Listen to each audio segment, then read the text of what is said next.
il y a eu des initiatives qui ont été faites. On a parlé du PQ de Lévesque jusqu'à la CAQ de Legault, en fait. Là, on est là, puis qu'est-ce que ça prendrait pour fonctionner? Pour fonctionner, pour qu'il y ait une réforme? Oui. Qu'est-ce que ça prendrait pour fonctionner? Bien, tantôt, tu as parlé de comment on devait... par quel bout on devrait prendre la population pour attirer son attention, puis attirer son... faire sortir le cœur et l'émotion là-dedans. Moi, je pense qu'il faut faire la même chose avec les députés.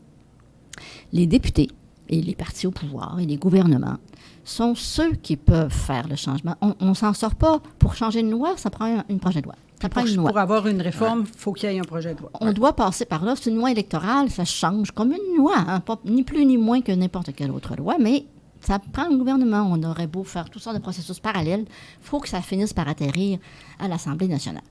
Et présentement, les députés, les partis regardent le sujet en fonction de leurs intérêts partisans. Est-ce que je vais me faire réélire, moi, dans ma circonscription? Oh, peut-être pas. Oh, je suis plus sûre que j'aime ça.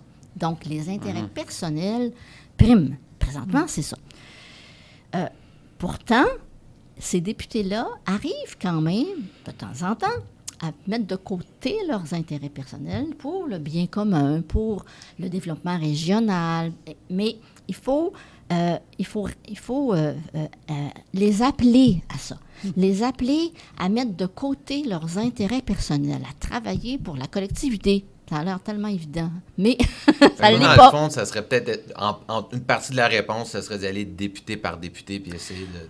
Ah, je ne sais pas si c'est un à la fois, mais je pense qu'il faut casser la très mauvaise manière qu'ils ont de voir la représentation, parce que c'est leurs intérêts partisans en premier comme personne et en deuxième lieu comme parti, qui priment. On peut comprendre, c'est humain, mais en même temps, la job qui est occupée là devrait les amener à s'élever au-dessus de ça.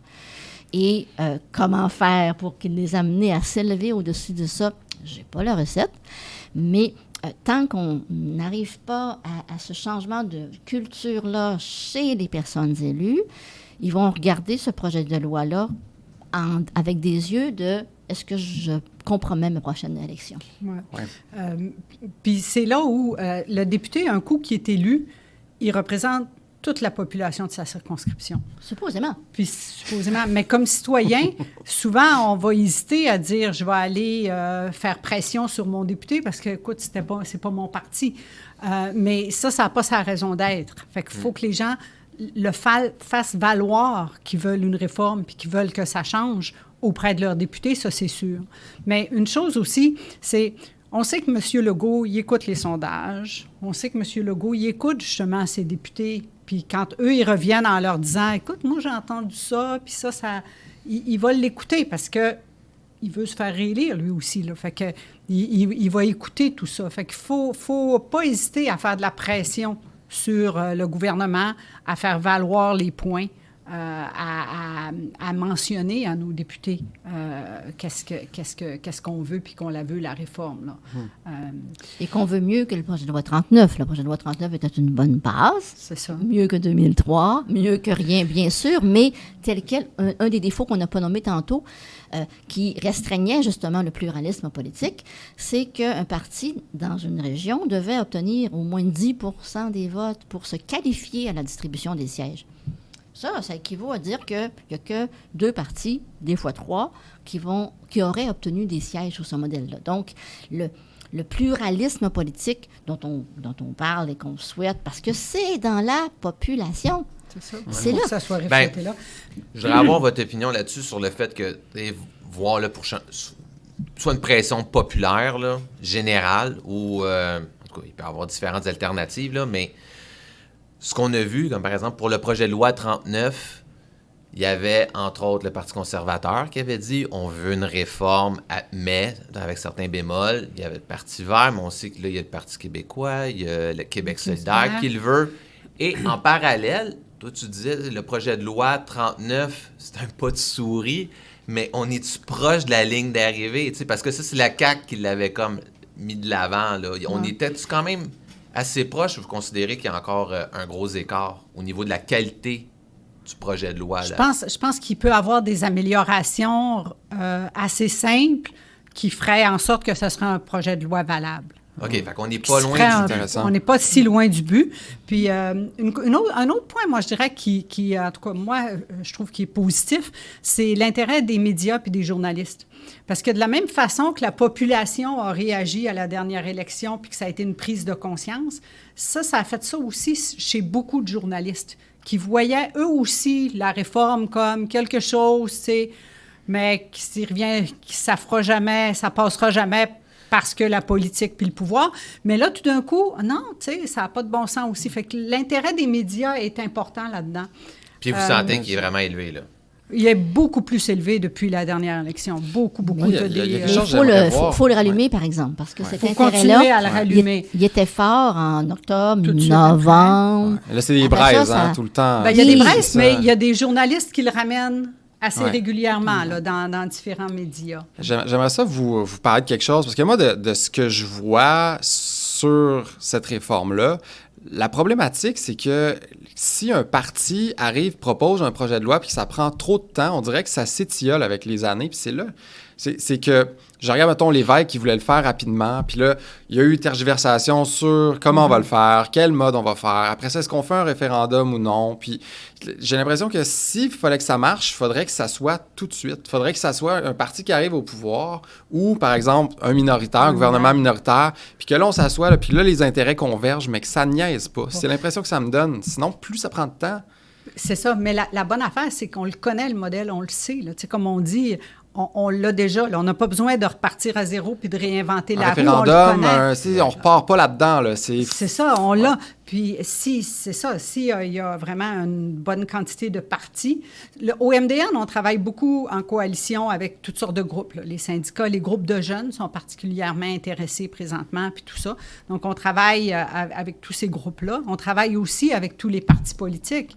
Fait que le plus il va y avoir de partis politiques qui veulent la réforme, bien, le plus, ça va être facile quand ça va arriver, puis qu'il va avoir une chance de le faire.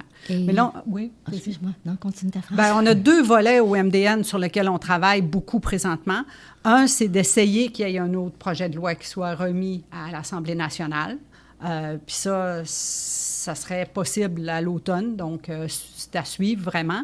Et puis l'autre aspect, c'est de faire une pétition qui va raviver les braises, comme on dit, mais qui va réinformer les gens, qui va remettre ça à l'ordre du jour. Là, ça va être l'anniversaire de l'élection, le 3 octobre. Donc, dans ce temps-là, ou autour de ça, il devrait y avoir une pétition. Et là, ben, comme je dis, on travaille avec une coalition. On veut qu'il y ait le plus de gens possible qui signent cette pétition-là, pour montrer encore là à M. Legault, non, c'est pas, tu sais, c'est encore sur la table, là, c'est encore important. Il y a beaucoup d'intellectuels au Québec. Il y a beaucoup. Allez-vous en autobus à l'Assemblée nationale Ça serait avec vos grandes ça. box? Moi, Non, lui, c'est ça, il voulait contribuer au brainstorm. Mais je suis d'accord, moi aussi. Il faut imaginer ça. Moi, j'ai soulevé l'idée en passant On dit sur... toujours, nous, ouais. battez-vous pas dans les autobus. Là. Battez-vous pas dans les autobus, mais faites valoir votre point de façon forte. Faut faire un peu d'humour, puis... Non, mais j'ai soulevé l'idée à un moment donné sur les réseaux sociaux, justement, je me suis dit, j'ai envoyé quelque chose à un moment donné sur les réseaux sociaux pour voir comment ça réagissait, puis ça réagit beaucoup, là, puis il y aurait... Je pense que ça prendrait pas grand-chose. C'est l'impression que j'ai, que ça repartirait assez vite, mais rendu en 2e année de pouvoir, je me demande jusqu'à quel point C'est là-dessus que je voulais intervenir. Faut premièrement comprendre, quand on suit un échéancier et on regarde à quel moment il faut arriver, si on veut que les prochaines élections soient faites sous un nouveau mode, il faut laisser au directeur général des élections, en fait à la commission de représentation électorale, 2 ans pour redéfinir la carte électorale. Il y a des opinions qui disent que ça pourrait être plus rapide que ça. Oui, aussi. mais quand même, 18 l'Écosse mois, disait que c'était plus compliqué, 2 ans. ils l'ont fait en 1 an. Ouais. Puis même, c'était une des députées là, réformistes là, qui avait dit « Selon Je les regarde réformes aller, là, administratives, ouais. puis je la comprends pas. Là. » Oui. C'est comme ça. Pourquoi c'est si long et compliqué ici? Tout à fait. Mais quand même, le directeur général des élections a toujours dit 2 ans, 18 mois, je peux m'arranger. Donc, il faut que tout le processus parlementaire soit terminé, au mieux, 18 mois avant la prochaine échéance électorale. Donc, on a le temps. Ouais, c'est ça, c'est maintenant, mais finalement. C'est tout juste. On a assez attendu. Il ne faut pas attendre davantage. Ça fait plusieurs fois qu'on se fait dire, pour la prochaine élection, il faut que ça soit vrai. Ils ont le temps, puisque le projet de loi 39 a des bonnes bases. Il y a 2 votes, il y a des sièges de compensation et des sièges de circonscription. Quant à moi, l'utilisation des régions administratives individuellement doit être corrigée pour jumeler quelques régions administratives ensemble pour que ça donne une plus grande proportionnalité des régions contiguës, là, qu'on jumelle uniquement pour faire un territoire électoral le jour du vote. Ça n'affecte pas l'identité régionale, ça. Et d'insérer des mesures structurelles pour vraiment intégrer, assurer la représentation des femmes, la représentation des personnes racisées nées à l'étranger, baisser le seuil à un niveau acceptable, 10 % c'est trop, donner une méthode de calcul qui ne désavantage pas les petits partis, qui est équitable envers chacun des partis, ce qui n'est pas le cas. Puis, ça, c'est des ajustements mineurs au projet qui est là. C'est du fine-tuning, ça. C'est pas de changer complètement de modèle. Puis comme le projet de loi 39 avait déjà été mis sur pied, puis avançait, bien, j'imagine, si j'étais la directrice générale des élections, j'aurais commencé à me préparer. Donc, il y a déjà un peu des pas de fait. Donc, pour moi, c'est très faisable qu'un projet de loi à l'automne. Le gros facteur, ça va être que la CAQ et François Legault acceptent de dire « Ouais, il y a suffisamment d'intellectuels à travers le Québec qui veulent la réforme puis de citoyens qui veulent la réforme. » S'il y a un parti qui a une initiative pour faire cette réforme-là, là, vous parlez de la CAQ, puis je suis quand même agréablement surpris de vous entendre dire ça parce que je n'avais pas pensé à cette option qui était le parti au pouvoir actuellement qui pourrait peut-être se revirer de bord, puis tout ça. Qu'est-ce que vous allez faire s'il y a un parti qui vous approche puis qui vous dit « on veut la faire » puis tout ça? Comment vous les accompagnez là-dedans? Juste pour savoir un peu votre rôle là-dedans. Okay. Le MDN est non partisan. On ne prend pas de position ou on ne s'associe pas à aucun parti politique spécifique, mais on travaille avec tous les partis politiques. Donc, on va participer, on va faire des liens. On est ici pour expliquer. La mission du MDN, c'est d'éduquer, de sensibiliser, de militer, mobiliser. Donc, ça reste là-dedans. Donc, on va travailler, nous, avec tous les partis politiques. Mais le MDN ne s'associera pas avec un parti spécifique parce que on pense que c'est vraiment en travaillant avec tous les partis puis en faisant en sorte que le plus de partis qui croient puis qui veulent la réforme, qui est une stratégie importante. Et moi, je ne parle pas au nom du MDN, mais la population, si ça se passe bientôt, bien sûr, il faut que ce soit la CAQ, parce que c'est elle qui est au pouvoir. On ne peut pas s'en passer. Alors, et en faisant pression une pression citoyenne sur la CAQ, sur l'ensemble des députés, pour qu'ils s'élèvent au-dessus de leurs intérêts partisans, et leur faire voir que le fruit est mûr.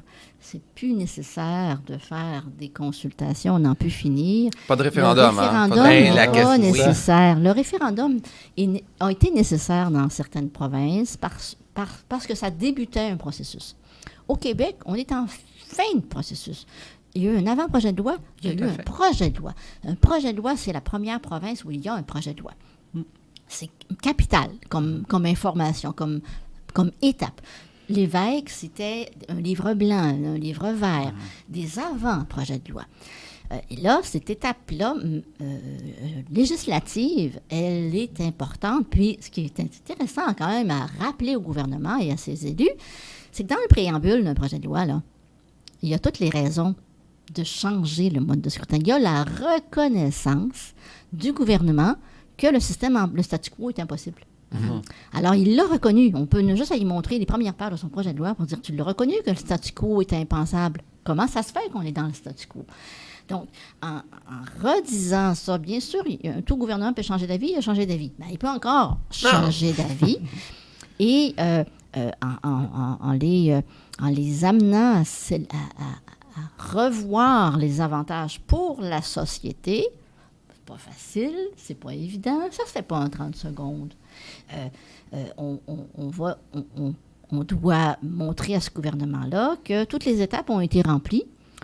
Le projet de loi a eu plein de suggestions durant la commission, plein de mémoires sur qu'est-ce qui devait être amélioré, présenter des améliorations. Il y aura un dépôt de mémoire, une consultation sur des propositions, parce que quand même, c'est important. Oui. Mais on est dans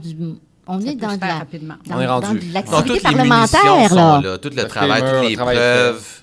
Puis même les contradictions, comme tu as mentionné, fait que, au niveau de sa volte-face, François Legault, ou plutôt la CAQ, là, mais c'était plutôt le chef avec son caucus là, qui a décidé de faire un 180 degrés. Bien, c'est souvent le caucus. À travers l'histoire, on le voit que c'est le caucus qui met la pression sur là ou le chef. Là. C'est ça qui arrive souvent. Avec le temps, le caucus se revire, le chef a de la difficulté. Ouais, puis on veut pas rouler en dessous d'autobus. On le sait que c'est arrivé avec d'autres personnes. Même René Lévesque. Oui, on le sait que c'est ça. C'est ça qui est le défi. Là. C'est comme ceux qui sont à l'Assemblée nationale, c'est eux qui vont peut-être en perdre avec une réforme, alors que c'est eux qu'il faut qu'ils l'approuvent. Mais on n'a pas le choix, il faut que ça passe par là. Fait que le plus il va y avoir de pression puis de partis qui l'appuient, le mieux on va être.